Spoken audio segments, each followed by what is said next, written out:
দেখো গো, তুই এখানে গেলে সেখানে গেলে মাদল পাবি ঘিং তাং ঘিতাং তাং, এই মরদের আদর পাবি ঘিং তাং ঘিতাং তাং।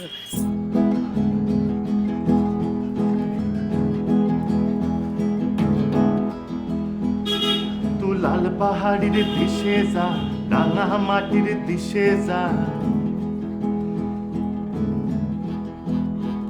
তু লাল পাহাড়ির দিশে যা, রাঙা মাটির দিশে যা।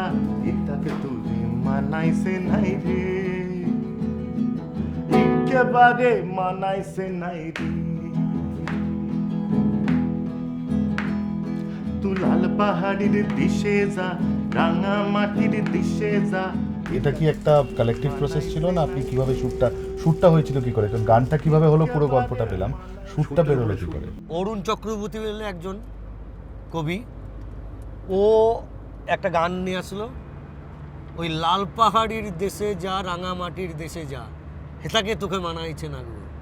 কিন্তু ডানকুনিতে এসে একটা রাস্তা বাইফার্কেশন হয়েছে, একটা দিল্লি রোড, একটা হাইওয়ে, ওইখানে গন্ডগোল হয়। লাল পাহাড়ির দেশে যা, রাঙামাটির দেশে যা, হেতাকে তোকে মানাইছে না গো, একেবারে মানাইছে না গো। আলাদা না?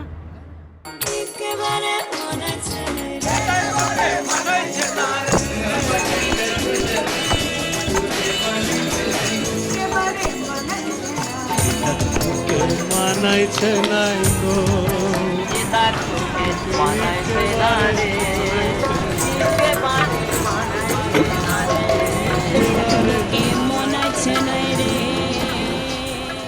একটা ফোক সংকে কখন অরবান হয়ে যায়, সেটাকে কীভাবে অরবানাইজ কনটেক্সটে ফোক সংটা আসে। একটা লোক, সে লন্ডন শহরে এসছে,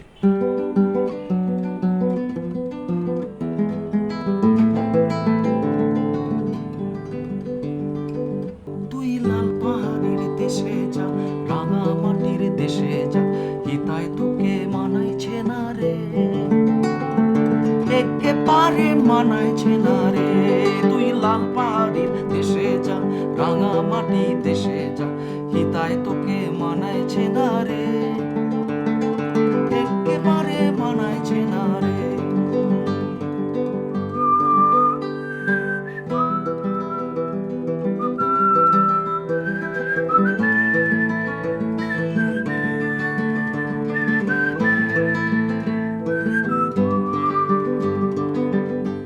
এই গানের একটা বিরাট বড় ব্যাপার হচ্ছে, এই গানগুলো না পারপেচুয়াল হয়, এই গানগুলো কখনো হারিয়ে যায় না।